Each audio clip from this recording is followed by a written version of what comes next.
Welcome to Nightmare Nation, a paranormal-themed podcast where we talk about haunted places around the world. And scary things. And ghosts. And demons. And possessions. And witches. And haunted houses. And Ouija boards. And cults. And aliens. And UFOs. Ooh.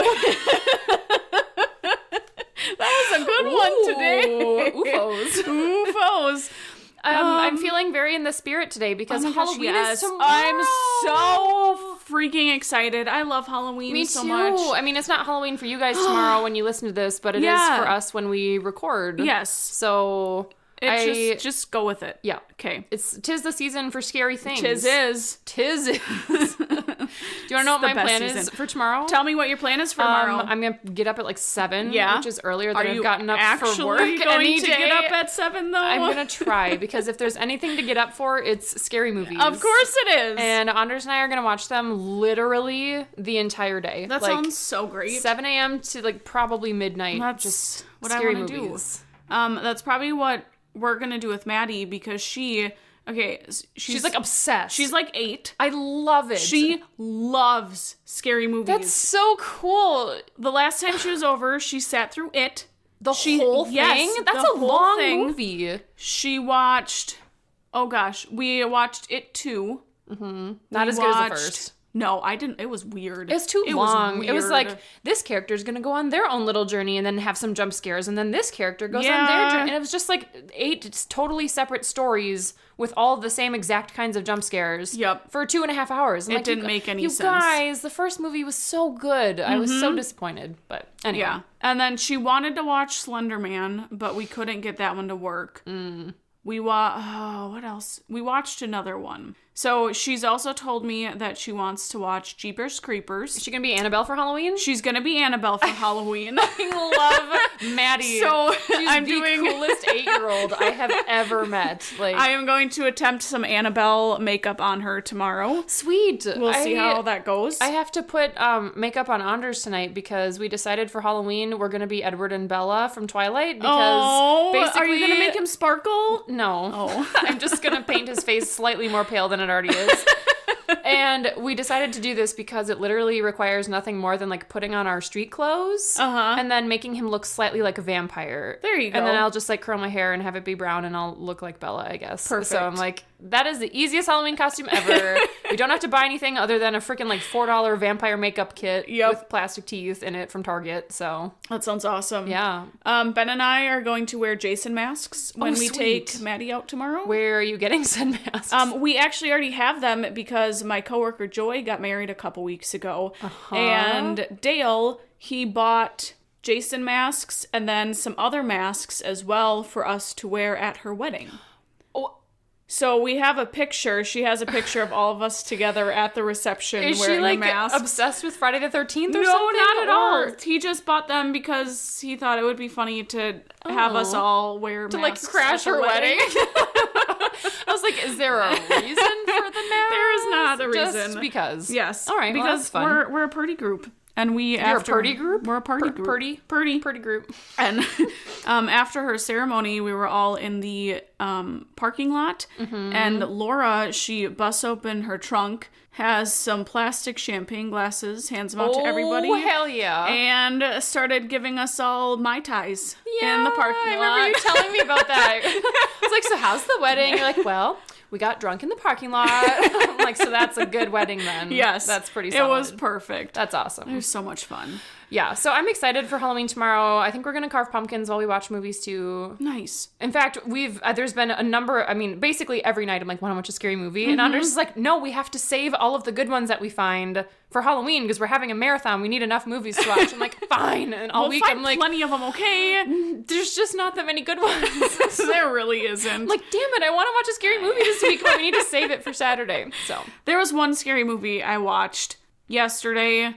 It was freaking terrible. What was it? I can't remember the name of the movie. It was on Hulu. No, it was on Peacock. It was on Peacock, and I found it.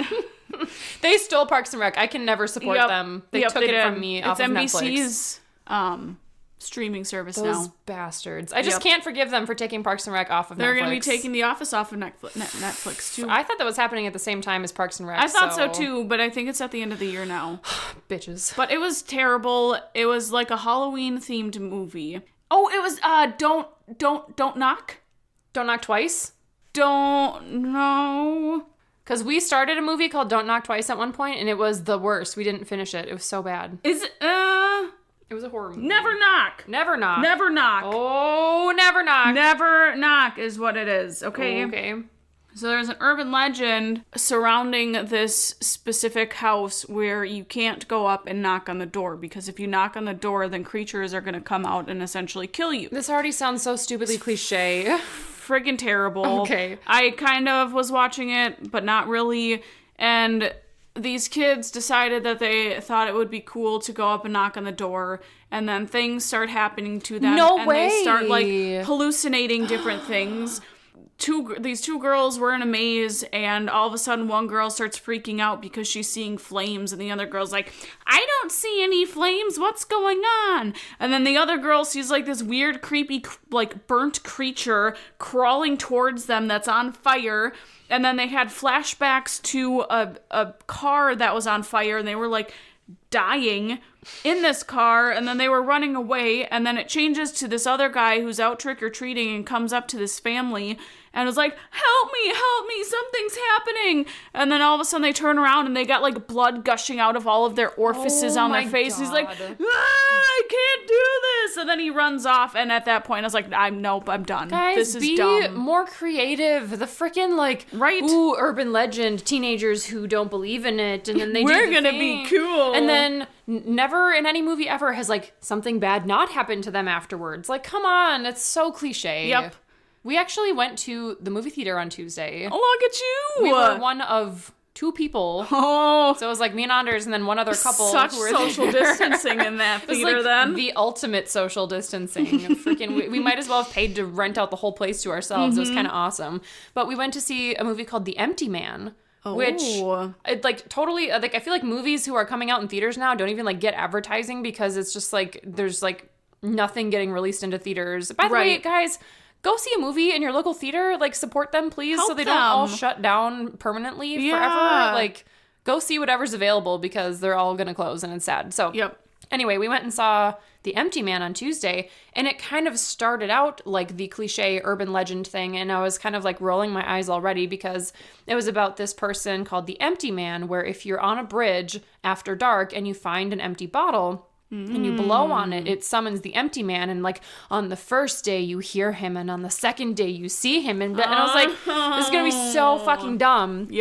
And it wasn't. It took a totally different direction. Ooh. It was super weird and cool and like unexpected, and I don't want to spoil it for anybody, but I thought it was worth watching. It was very creepy. It had to do with like this cult. Oh, I do love my cults. Yeah, and there's this opening sequence. I'm going to spoil it just a little bit because it starts with these like 3-4 hikers in the mountains in like Tibet. And one of these guys like hears this kind of like sort of whistling, like almost like a pipe, like blowing off in the distance, which sounds similar to what you'd blow on like a beer bottle, and it makes the sound. So he like hears this and wanders off and falls into this hole. And when his friends go down to like find him, he's sitting cross-legged on the ground looking up at a skeleton. No! But the skeleton is sitting cross-legged and it has like 6 arms. No! And it's just like in this fucking cave in the middle of a mountain, and he's just sitting there staring at the skeleton, like unresponsive. And this thing, like, oh my God, it's so creepy. That sounds disgusting. I never thought I'd be so freaked out by just like looking at a skeleton, but the fact that it like was sitting cross-legged and had like multiple arms, it looked so alien. It was just like, no. It was so creepy. Gross. It was a good movie. I don't like that. Yeah. Guess what's gonna be on my TV tonight and tomorrow all day? Focus. Yep, it is. Ben gonna kill himself? Yep, he will. I don't know if we'll even allow it on the TV. It's on today at 3:40. It's going on the TV at 3:40, and then Ben is not allowed to turn it off until it's done. Seems reasonable. He can go drink alcohol or to exactly. Yeah. Go take a shower during this time. And go take a shower. Leave me. Let me enjoy my thing to watch this frickin' movie. Okay. Thank you. So anyway, on this Halloween-themed episode, which essentially all of our episodes are Halloween-themed since they're about haunted places, but, where are we going tonight? We're going to go across the ocean to our British neighbors. British? Oh. Whoa! I don't know what just came out of my mouth. British? I'm British now. I don't know what that was. I think I had Georgia on my mind. Because I watched Georgia on My Mind River Brewery episode of Ghost Hunters or Ghost Adventures. And so I had Georgia on my mind, so I think it was like a mix of Georgia and British together, and it just kind of blurred out. Britain. So I liked it. Let's not do that again, Anna. Well, okay, so we're gonna go to Britain. And we'll just not do an accent. That's fine. You can try. I feel like you'd be better at it.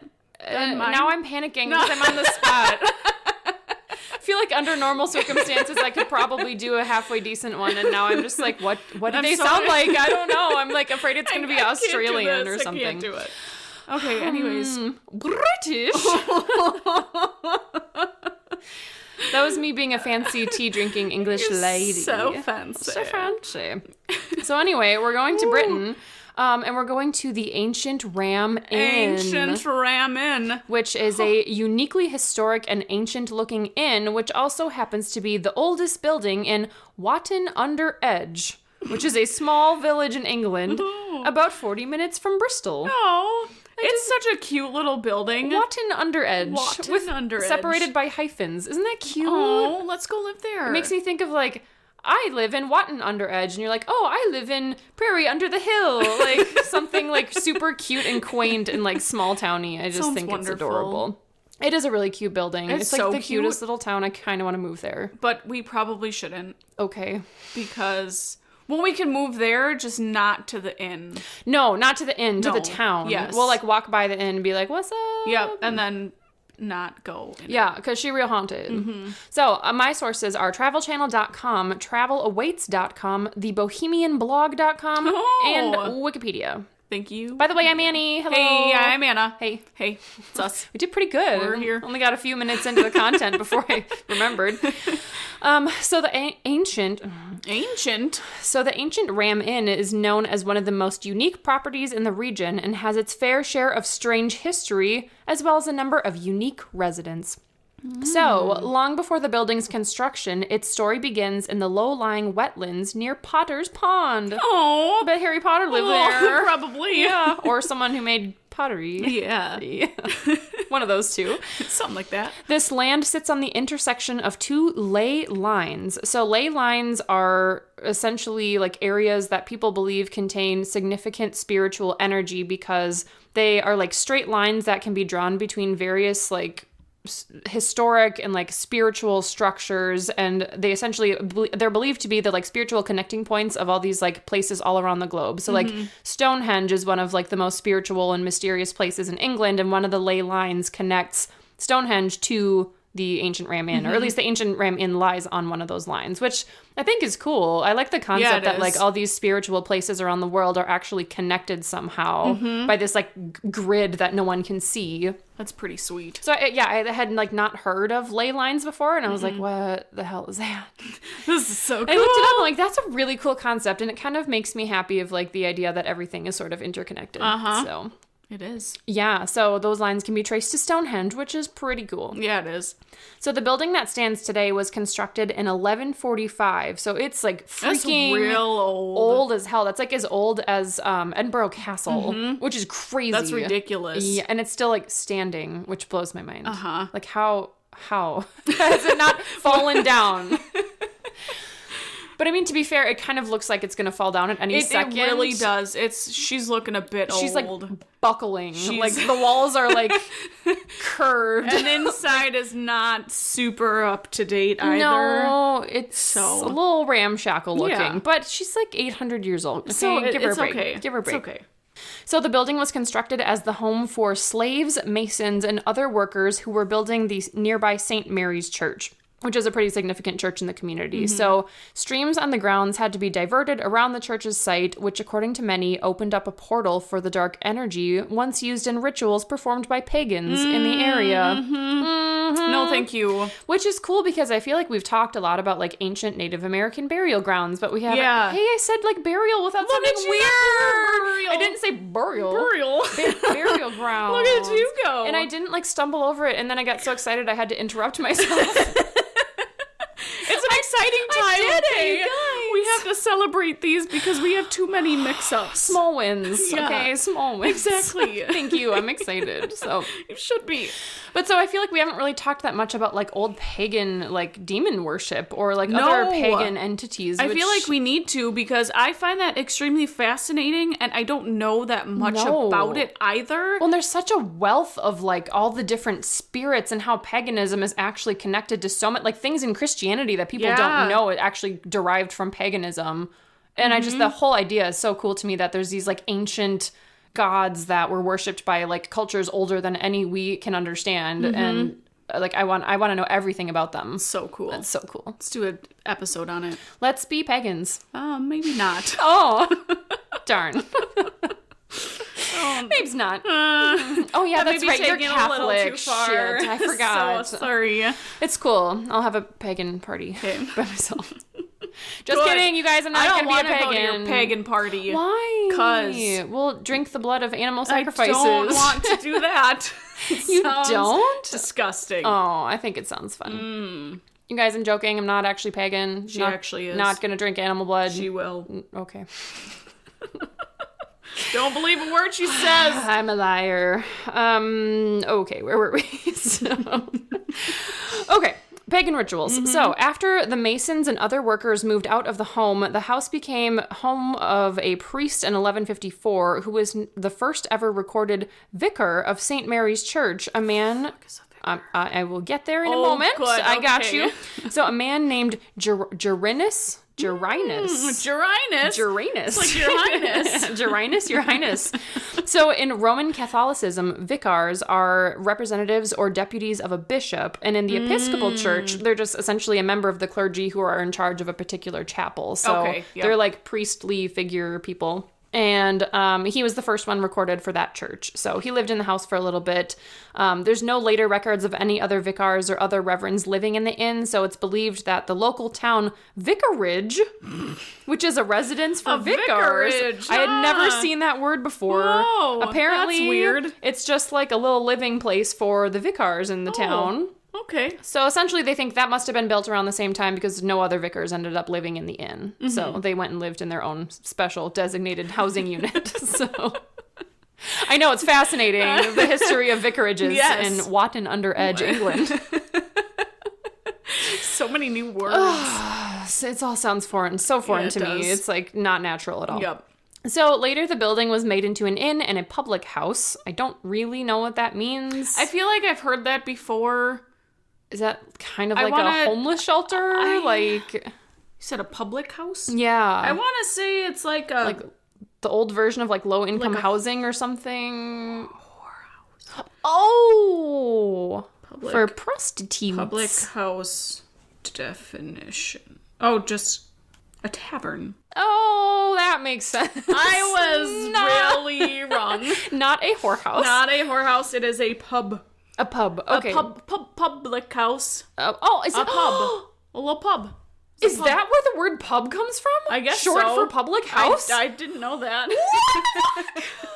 My whole light bulbs are going off right now. It's just been changed. You guys, I always just accepted pub for what it was. I never in a million years imagined it was short for something. 'Tis short for public house. Okay. Now you know, friends. Oh my god, I feel like the world has just like revealed itself before my eyes. I don't know why that's throwing me off so much, but that's pretty crazy. So funny. Okay, well thank you for looking that up. Thank you, Google. No, I know. I thought for sure it meant some sort of like low-income housing or something, not freaking a pub. Not a pub. A tavern. All right. So in 1930, the inn was sold to someone named Maurice de Bath, and changed hands several more times since. However, throughout the years, the building started slipping into decline, so supposedly it had already earned a reputation for being haunted, although there weren't that many actually specifically like documented cases from the time. Most of those came after the most recent owner moved in, but it had already kind of started to be like, you don't want to live there, it's haunted. And by 1965, the wooden beams had fallen prey to an infestation of death watch beetles. Oh, God. Which sounds freaking disgusting. I don't know what they are, but I don't want them in my house. No. And the dry stone walling was crumbling, so the building was listed for demolition as part of a council plan to widen the road, but it was saved when John Humphreys, the hero of this story, you go, John, a former train driver, purchased the property from Whitbread Brewery Whitbread Brewery in 1968 for a sum of £2,600. No, that's cheap. Pretty freaking cheap. Yeah. Well, it's kind of a dilapidated piece of crap, so I guess makes sense. But it was also the 60s. Yeah. So Humphreys was introduced to angry ghosts his very first night in the new home and has since told countless stories of paranormal things that he's experienced there throughout the years. So inside the home, Humphreys found evidence of ritual sacrifice and devil worship and discovered that the area where he had been sleeping was directly over an ancient grave. Perfect. So is it any wonder he was attacked the very first night he lived there? Like, pick a worse place to sleep, why don't you? Right? So in June of 1997, a group of ghost hunters were given permission to tear up parts of the concrete floor while searching for an entrance to a sealed cellar. So I don't know how they knew that there was like a secret cellar somewhere in the house or if like a medium told them there was, but basically they got permission from John to like do a small excavation. And what they found was a grave containing the remains of a woman and child buried along with broken iron shards. So the pieces were analyzed by the Bristol Museum, who said that the signs point to ritual sacrifice using an iron dagger. Yep. Which is pretty cool. And really sad. Yeah. Little babies. I know, it's a woman and child. Uh-huh. And then to have them like buried in your home. Yeah. That's gross. That's gross. Also, fun fact, the ghost hunters suffered a car crash on their way back home. Oh! Which John believed was not a coincidence. Interesting. He was like, discover ancient ritual grave, and then you got in a car crash. Yeah. I don't know if anyone was hurt, but yeah, so that happened. Poor guys. So John lived at the Ancient Ram Inn until he passed away in December of 2017 and had dedicated most of the later years of his life to preserving the building. Unfortunately, this kind of cost him his relationship with his wife and 3 daughters, who all decided that they could not stand living there and they wanted to leave, but he refused to leave with them because he wanted to stay and protect the house. So some people say that John was a hero in protecting the building and living there, even though he had experienced so many terrible things. But a lot of other people actually think he's essentially just this con artist who made up these grandiose stories to try to attract people to come visit. And I read a couple of interesting articles about people who had gone there, and they said they felt like he was being super theatrical and telling these really over the top stories, and they just felt like it was all a little larger than life. Yeah. Which I could sort of see, but he was also super old. Have you watched the episode? Mm-mm. I've seen this episode a couple times, and when I watched it again today, I was like, oh, I remember this. Mm-hmm. He's a strange-looking man. He's a little weird dude. He's very weird. Yeah. He's got a hardcore comb-over. He's his I head did not is know what you were gonna say. Half bald, and he took the long hair from the back of his head no! and combed it up and over. So it looks like he's just got a flat dome of hair like this. Hair helmet. Yeah. That's a bad life choice. And he just he's a strange man. So that's what people are saying. He's super weird. He has all these the house just looks like it's owned by a lunatic hoarder. Yes, the house is just in shambles. Yeah. The bedrooms aren't decorated. It looks like a hobo house. Yeah, so some people think that it's sort of maybe him suffering from some sort of mental illness and just kind of imagining these things, or just trying to entice people to come and making up these grandiose stories. So anyway, some people think he's a local hero for saving the house. Some people are pretty sure he's either just mentally ill or trying to earn money by giving a paranormal reputation. Right. So I don't really know. I know there's a lot of stories of haunting stuff, which you'll get into in a second here. So who's to say what the truth is? Yeah. But I just thought I'd represent a dissenting view. So one of John's daughters, Caroline Humphreys, now lives there and manages the property, where you can rent out rooms for between 25 and 30 pounds per night. I don't know what that is in US dollars, probably close to 1-for-1 exchange rate. I don't know. I don't study international currency exchange rates. Nope. And she also welcomes archaeologists and paranormal investigators who want to come study the property. Let's go study the property. Let's go study it. Okay. We'll be real scientific. Yep. We'll get a paper published in an archaeological journal. And then we'll be rich. Yeah, we will. Okay. Good plan. Let's go to England. Okay. I actually wanted to be an archaeologist. Did you really? I did. I wanted to go like excavate places and find fun things, and I legit wanted to go like professionally dig up artifacts in Egypt. Like, oh, that'd be cool. How freaking cool, the idea of like mummies and pharaohs and the pyramids and all the ancient like hieroglyphs and stuff. I was like, I want to do that for a living. And then I realized it was not realistic. No. But how cool. I watched Hunting Hitler a while ago. Phenomenal show. Yeah. I think you mentioned that on this when we talked about Argentina. Really like that one. Yep. I think it was on that show, but there was one specific death camp that there's not I don't know if there's actual records of it actually being there, but it was essentially a small death camp where people were taken in from the trains and literally brought into a gas chamber right from the train tracks. And killed, like, on site. You don't even, like, get the, like, intermediary, like, housing situation. No, you're just dead. So this place was, like, off in the woods somewhere, I think, in Germany. And when Germany was, like, on the downfall and shit was going down, they destroyed everything in, like, that area so no one could find to, like, cover it up. There. Yeah, like, burn it and, tear it down. Oh. So these archaeologists go to this specific site and they start digging, and they found structures of the size that they thought that the gas chambers would be. And they had tiles that were used in other concentration camps. That matched? That matched what was in all of the other gas chambers. Like, the tiles had the eagle, or whatever their symbol was, on them. And, like, they could outline specifically where these buildings were back in the woods. So cool. I got chills, like, thinking about being the person to discover that and know that you are on the ground where so many people died. Yes. Not just, like, died, like, a tragic death, but, like, a horrific massacre. Like, that is so crazy. Yeah. And then in Argentina, there was what they thought could have been a base camp for Hitler when he was getting out of Germany. And it was this massive, like, 4 or 5 different houses in the middle of the woods. And in one of the houses, they had, like, specific rooms with tiles that would have been found in, like, a richer family living in the area, as well as old, like, medicine bottles and plates and glasses and stuff.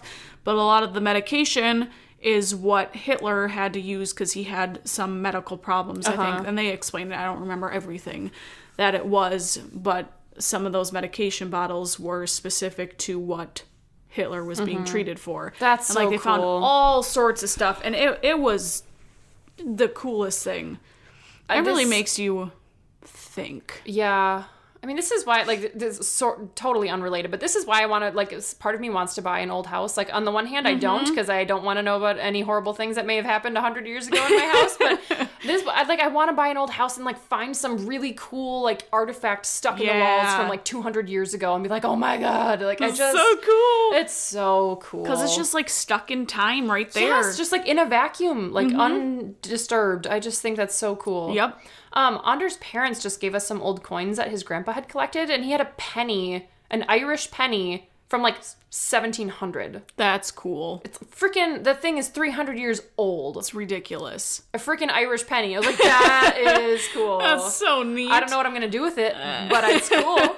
Thanks, now we have it. Exactly. Just in case. It's perfect. Oh, fascinating. Okay, so, let's talk about some ghosts. Let's talk about some ghosts. because this inn is pretty haunted. Yep. My sources are travelchannel.com, Wikipedia, travelawaits.com, and Haunted Britain. So like Annie had talked about, the ley lines coming from Stonehenge and Pagan burial ground is where this inn is located. It's a real special spot. So obviously there's going to be ghosts. It's going to be terrifying. There is one well-known legend of a witch who was burned at the stake in the 1500s. Many believe this woman's spirit still haunts one of the ancient Ramin's rooms because she took refuge there shortly before she was captured and killed. Today, this room is called the Witch's Room. Oh, aptly named.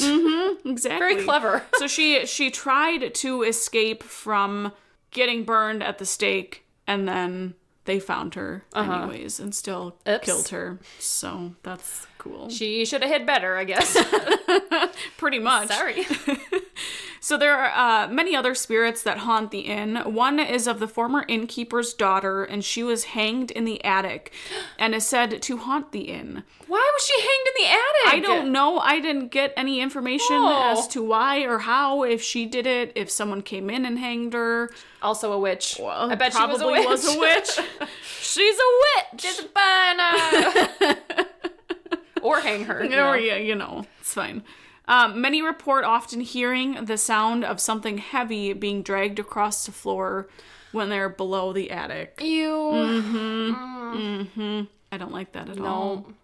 There are also spirits of the ritual murdered children in the house, as well as exorcisms that have been performed and other dark events that happened within the house, such as pagan rituals. And killing. Surprise, I actually children. went back in time and did those pagan rituals because I'm secretly a pagan. She is. And everyone knows pagans can time travel. Yeah. So. Orbs have been photographed by paranormal investigators, as well as strange lights have been seen by visitors around the house, the inn. So, like Annie talked about, in the late 1960s, John bought the building. And the first night, like she had briefly talked about, he experienced an aggressive ghost. So in the middle of the night, he claimed a demonic force grabbed his arms and dragged him out of bed and across the room. Wow, that's aggressive. Just, like the first night, to pop out of nowhere and just be like, hey, I'm here. Yeah, that would be welcome to your new home. Oh, I finally moved in. So happy. Oh, hey, I've been assaulted. Yep. First night. This is fun. This is great. That sucks. So like Annie had talked about, he found evidence of ritual sacrifices and devil worshipped within the house. Also finding the skeletal remains of children under the stairs with the broken daggers, which is just... That's so sad and sad. Yeah. Makes me think of the two little princes from the Tower of London that were found in the walls. Yeah. Little babes. And like when you watch the Ghost Hunters episode, he has the area still dug up where they found the remains and everything. Yeah, it's just like open. And he has, or I should say he had since he died, the like daggers and things that they found. There was one portion in the show as well, and I'll get into more of it too here, but he found horseshoes, I want to say in the same spot that like the daggers were found, and he said that they were used in the like devil worship and rituals because they thought that the devil had hooved feet. So I'm thinking that it was like feets. Feets. Hooved feets. Hooved feets. Little feetsies.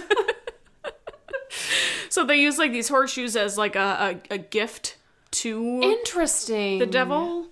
Oh. I don't guess that makes sense. know how much of that is true, or Here, devil, you need some new shoes? Here you go. I got them for you. Gotcha. So that's super fun. Even the devil needs new shoes, you guys. He does. His hooves don't last forever. No, he's got to change them out. Yeah. They get dirty. Ew. We don't want your dirty hoof feet clomping No. around the place. Come on. It'd be ridiculous. Yeah. Many who walk into the inn have a feeling of dreadful foreboding that envelops them. Not surprising. Right? One visitor said that the atmosphere was awful. I can only describe it as pure filth, dark, and heavy.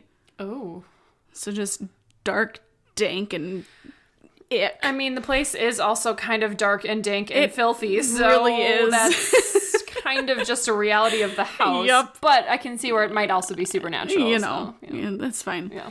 The first room that people enter is the men's kitchen, which stands on the site of the Pagan burial ground, and people often hear disturbing sounds of babies crying. Because they were used as They were killing sacrifices. children. Like, why? Why children? Why children? I mean, why people at all, but especially not children. Exactly. Well, I feel like it's often children are used for that, like just in lore and stories, because like they're innocent and they're pure. Yeah. So you're almost like sticking it to God and like the forces of good by saying, I'm going to take your innocent child and like use them to sacrifice. Like, I suppose. That's a theory that I just came up with.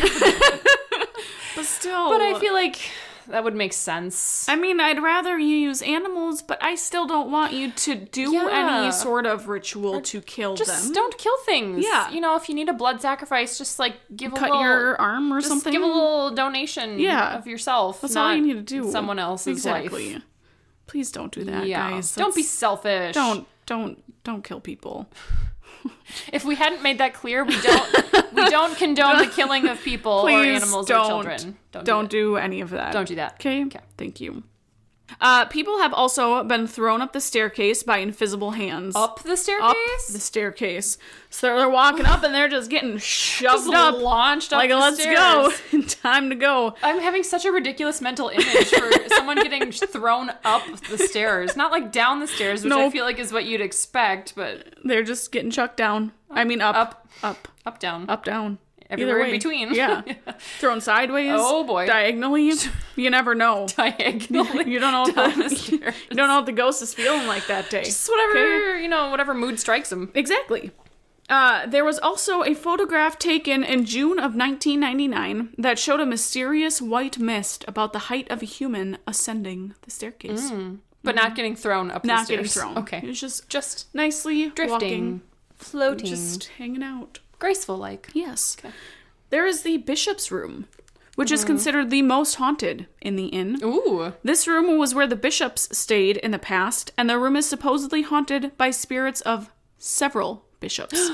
Is it Vicar Grignius? Gerinius? I can't even remember what his name was. It was like Gerinus or something. Yeah, that sounds right, because Your Highness. Oh yeah, Gerinus.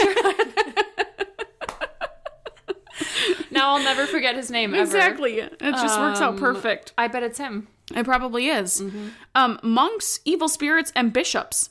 They're all said to be in there and seen on the regular. I don't know where the monks come from. I don't know. So you have like holy ghosts and then demon ghosts in the same room, like having a party. It's just like a battle back and forth between good and evil. Maybe it's like the portal. Maybe that you talked about. Or maybe it's them like coming together and making the best of a bad situation and being like, look, you guys, we're good, you're evil. Let's set aside our differences and just have a real great party.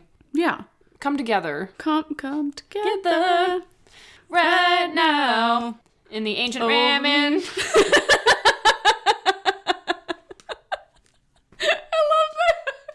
Thank you. Oh, so good. I'm here all week. Oh, gosh. Okay. Oh, shit. All right. So, there was also a Roman centurion.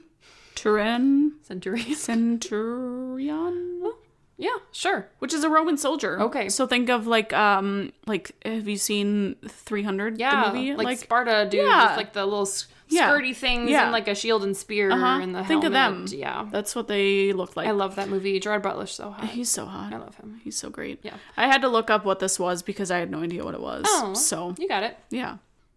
So this Roman soldier, we'll just call him a soldier. This person has been seen on horseback. What? He's been riding horseback through the walls. Like in the house. In the house. Dude, there's not enough space for that. It's not that big of a building. Take your horse don't outside. care. Get your ghost horse outside where it belongs. Jesus Christ. Yep.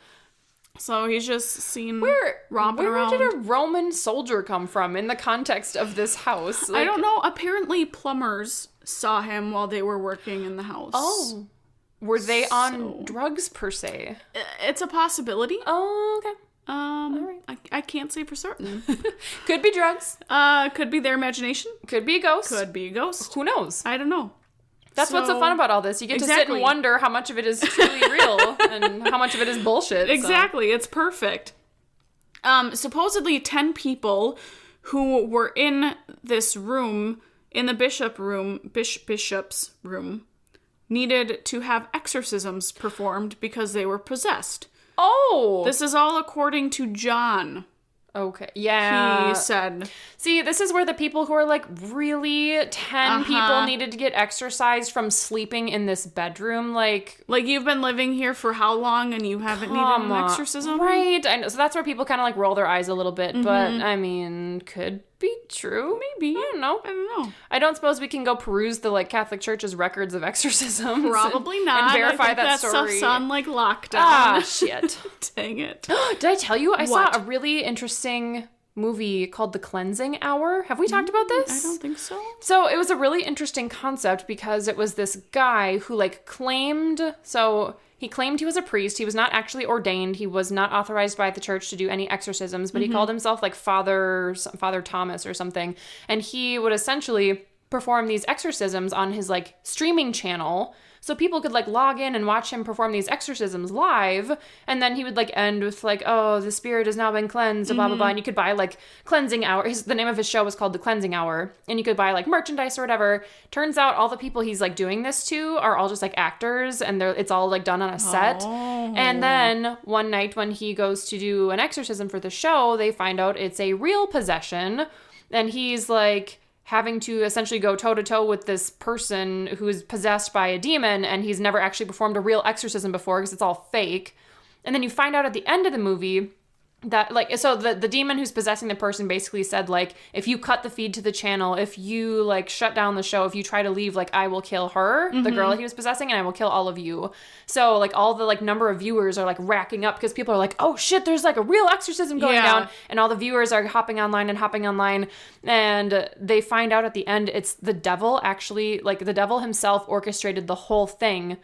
Because he wanted as many viewers as possible on the channel. Because what he did is at the end, he went and spoke directly to the camera in this, like, ancient, weird language. Oh, that makes me so uncomfortable. And by people watching the show and hearing him speak the language, they essentially all got possessed by the devil and started going out and just, like, the movie ends with all these people who were watching the channel going out and just, like, killing everyone. Because the actual, like, demon possession in this one girl, like, had nothing to do with it. He was just trying to get as many viewers on the channel as possible so he could freaking, like, take over their minds and make them go kill people. That's such a cool It was concept a cool to a concept. Movie. It totally, like, I was not expecting it. I sort of saw the whole, like, oh, this is going to be a real one situation. But the fact that, like, the devil planned the whole thing so that he could possess people at the end. That's so was cool. so cool. I was like, what? Oh. It's pretty good for an indie horror movie. Blown. Okay. Oh, shit. Totally got off track there. That's so cool. That's okay. I like that. All right. Okay, so there was a medium once who was walking into the bishop's room, and while pushing the door open, they were lifted up off the ground and flung across the corridor. Oh. Mm-hmm. Ouch. Angry spirits coming at ya. So pissed. There is also a ghostly cavalier that has been known to appear by the dressing table and strides across the room to the opposite wall. Oh. Mm-hmm. Another person on horseback. Yes. What is this fucking horses in this house? I don't know. Okay. Like I said, monks have been reported being seen shimmering in the corner. So they're just like, I just picture like this monk like sitting cross-legged in the corner in like a Zen position. Yeah, with his and like robes. And just like shimmering. Just sparkling. I'm here. Witnesses have also heard terrifying screams of a man who was murdered here by having his head thrust into a fire. Oh. Mm-hmm. Okay. That's a bad way to go. Right? Just melt your face real quick. pretty bad. It's terrible. There's also a phantom shepherd and his dog that have been seen near the door of the bishop's room. So many freaking different people. Right? I don't know where they're all coming from or who had these stories or who saw them. The place is real old. Yeah. So many things could have come and gone in the 800 years. Like, pretty much. So there have been many investigations done by paranormal researchers, including Ghost Adventures and The Most Haunted. Have we really talked about Ghost Adventures going anywhere like international? I don't really feel... I know that they've gone international before. Okay. They've done a couple different places. Okay. I don't know that I've actually ever, like, this might be the first one I've heard of them, like, leaving the country to go do an investigation. So yeah. That's interesting. Yeah. It was also featured on the Great British Ghosts and was also investigated by a UK paranormal study group, which consisted of 7 people, including photographers, mediums, and spiritual advisors that went in to research the house and to see what they could find. Fancy. I really was expecting you to say the Great British Bake Off or whatever, Great British Baking Show. You're like, the Great British. I'm like, they did baking there? Cool. That's fun. I knew that wasn't what you were going to say, but that's immediately where my mind went. They're just baking happily in the house. Cookies. It's fine. I'm sure they have an oven there. Yeah. Yeah. Of course they do. It's a house. So during... Of course they do. It's a house. Duh. Come on now. The Ghost Adventures, obviously, as we've talked about, did an episode, and I watched it this morning. It's pretty good. You saw it this morning? I did. Ooh, it's fresh in your noggin. It is. Okay. I remember all of it. And I've seen this one probably 2 or 3 different times, I believe. I remember the first time I watched it, I got kind of freaked out because of one point in the episode that I'll talk about, which was really freaking weird, and I didn't like it. Spooked. Yeah. So before doing the investigation and doing a walkthrough, Aaron was having difficulties with his audio on his camera, and it kicked out right after John started feeling ill and got a headache. And once he got his headache, he said that he felt something in the house, and it wasn't like anything he had ever felt before. And then right after, Zach said, oh, whoa, I just got a headache too. My head has never hurt like this in my whole life. Oh gosh. Fuck off. Sometimes they're a little aggressive. Sometimes I appreciate it, and sometimes I'm just like, shut the fuck up. Just stop. Fucking stop. No one buys this bullshit. Yep. So later on in the episode, they decided to bring in a witch because of the dark history of the location. Like a modern day Wiccan, yes. a witch. Okay. Yes. They wanted to do a ritual in the house to bring the spirits into the house and to try and get as much as they could out of their investigation. And I feel like they just need to stop doing this kind of shit. And no wonder why they always have attachments is because they provoke and they do stupid fucking rituals that are going to make them come at you. Does stuff like regularly follow them out of their investigations? Oh, yeah. Oh, okay. Many times. Okay, but is this like stupid hurricane with the dagger pointing at the building? No, like okay. I've got one. Because that was dumb. I've got one thing at the end of this. I'm getting ahead of myself. He has. Okay. So the witch is in the house and they do a ritual. And during her ritual, this was a part that like freaked me out when I watched it the first time because rituals and like the Wiccan stuff like that's like bad. I don't like. Yeah, you just don't know what you're interacting with. Exactly. Or what doors you may be opening. Yep. And it's hard to know what's going to happen. And she said that part of her ritual was that she was presenting the spirits. She told them that she'd be offering them a gift. A horseshoe? No, the gift was Zach. Oh, and he was okay with this? Yep, he was. Fuck no! Yep. Like, you're not using me for this ritual. Of course, Aaron and I can't think of the other guy's name were like, no, dude, we can't do this. They're gonna come after us. They're gonna attach to us and blah, blah, blah. And then Zach's like, well, you're already in the circle already for the ritual, so if they're gonna attach, they're already attaching to you now. Well, like, it's too late. Well, fuck you. Thanks for the option to opt out here. Exactly. Like, don't be an ass. I brought you a human. So, of course, Zach participates. So, in order for Zach to be essentially given as a gift, he had to lay down on the floor And I think they were in the basement, and she had set up a little ritual table and stuff, and she was like walking around with a dagger, blessing different areas in the basement, saying her little ritual things. So while laying on the ground during the ritual, Zach heard some sort of jingling off into the distance. And as he was laying there, he's like, oh my gosh, did you guys hear that jingling? And everybody's like, no, we didn't hear like anything. We heard nothing. And then all of a sudden, after that happened, Zach said that Aaron just looked weird, like he didn't look like himself at all. And then it was followed by a deep growl that everybody heard. Oh, no. And then a little bit later, as he's still laying there, Zach said that he started feeling like his fingers and feet like tingling. And then there are rumors that there's a succubus who lives in the inn as well. Yeah, I read about that. And so he said that he felt like a warming sensation between his legs. Oh!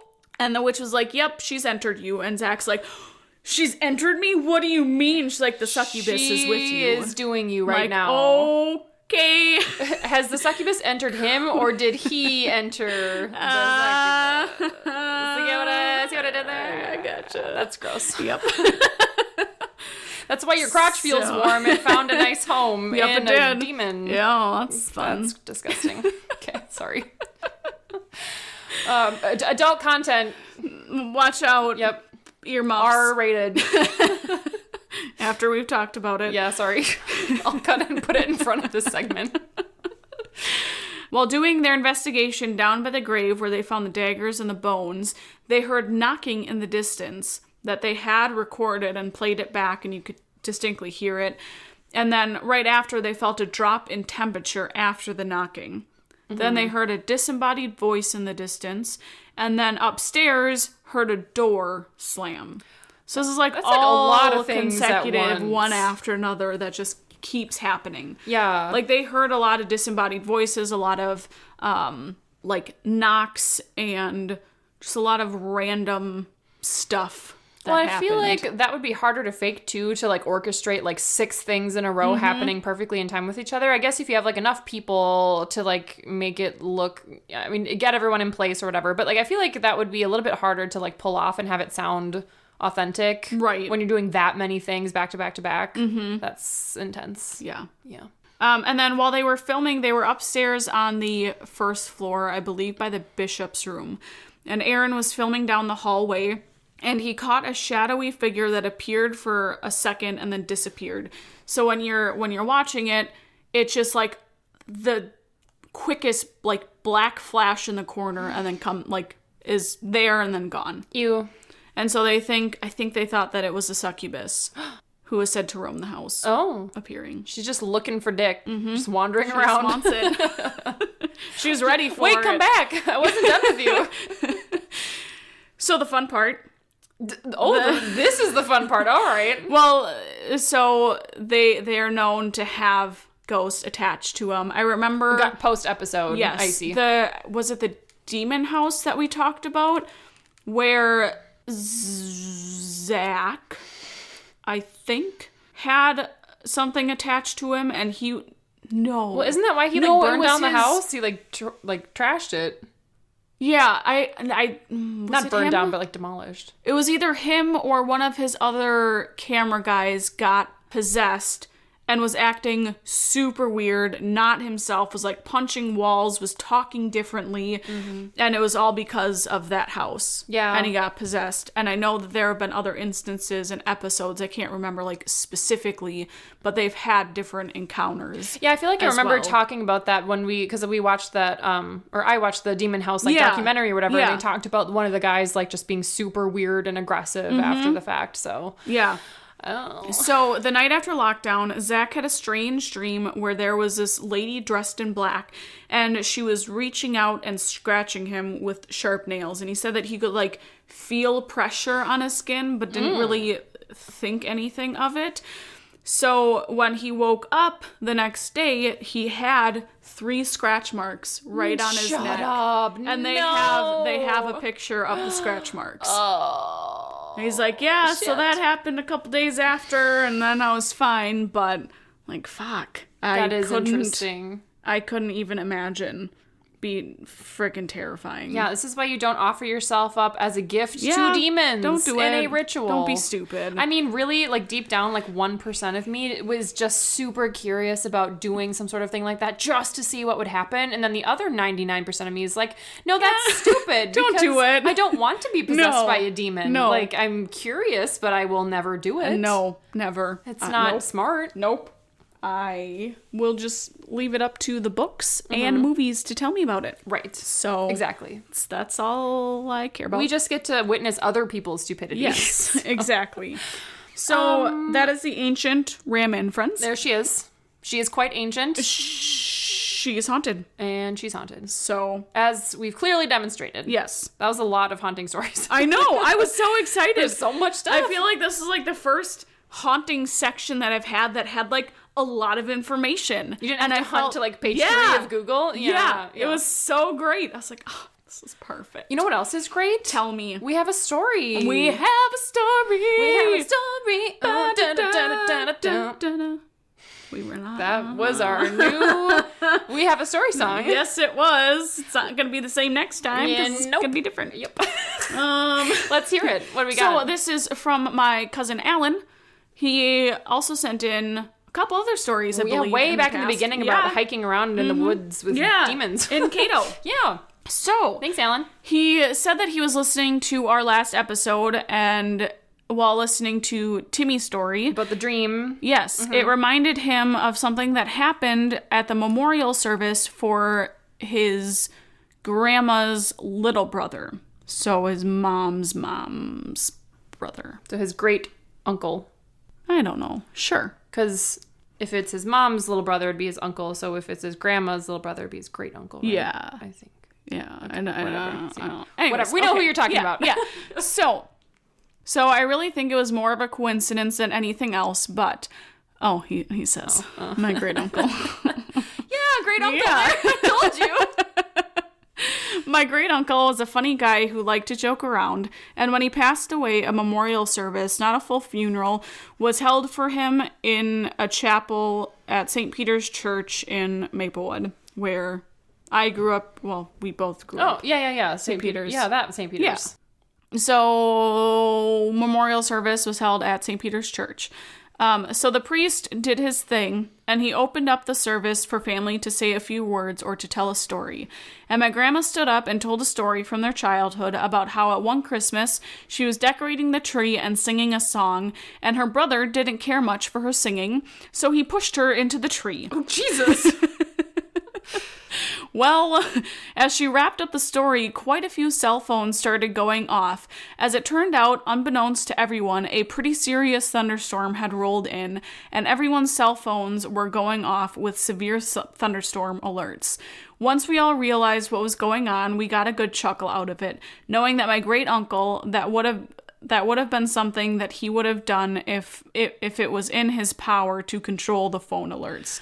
So the idea is that, like, you're telling a story about making me sound like a dick. I'm a freaking mess with all of your phones and pull a prank on you. Oh, that's funny. Yep. So it's just like the severe weather alert that came out for the thunderstorm that was coming in. And it was like perfect timing to have this story about how he used to be a little shit. And he's like, haha, I'm going to make all your phones go off and show you that I'm here, bitches. Maybe he called the storm in. He was so pissed. could have He's been. like, all right, I'm going to give you bitches a thunderstorm. Yep, exactly. That's kind of a fun coincidence. So, Oh, cool. I love those little fun coincidences. It's a little fun coincidence. Yeah. Cool. Thanks, Alan. Thank Good you, story. Alan. I love stories. Please send them in. We want to hear more. We've been on a roll lately We with have. stories. Oh, my God. After Back to having, back. like, none for We had a dry spell. a long time.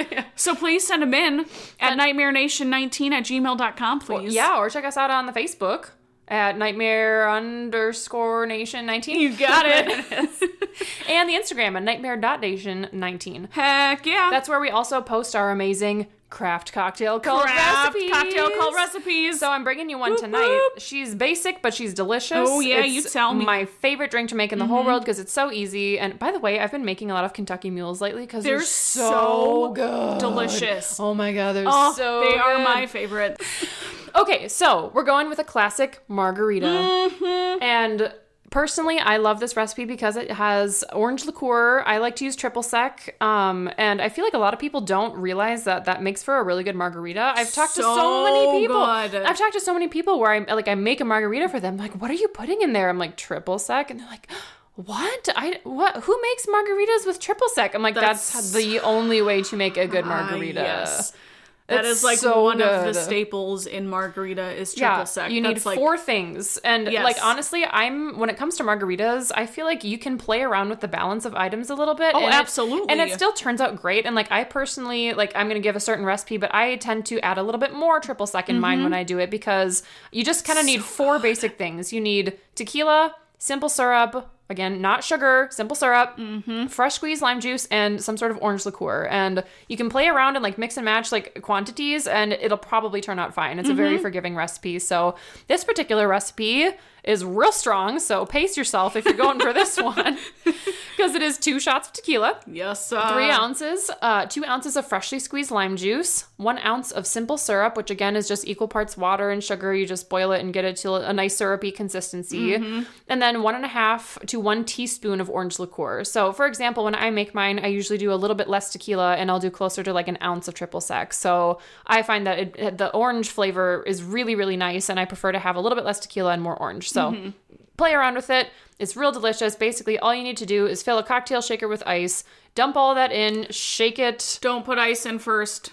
Ice in last. Yes. Sorry. I was reading the recipe, and it I says know, put you're in the so ice excited. first. Just helping you out. Okay. So yes, that's a good tip actually. And the reason it's a good tip is because if you put your ice in first, as you dump all of your ingredients and measure them out, your ice will start to melt and water down your drink.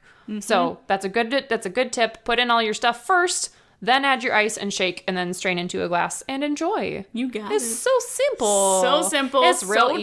Delicious. Yep. And use real lime juice. Real lime juice, fresh squeeze. It makes such a difference. It really does. It really, really does. Like, if you want to make a good cocktail, you have to use the fresh ingredients. You have to make simple syrup. So as a perfect example, I was making Kentucky Mules, and one night I was just super lazy and I just didn't feel like juicing lime, so I used a bottle of that like pre-squeezed stuff from the grocery store, and it was fine. You know, it still tasted good. And then a couple days later, I made an actual one with real lime juice, and Anders and I were both like, holy shit, that actually tastes legitimately different. Yes.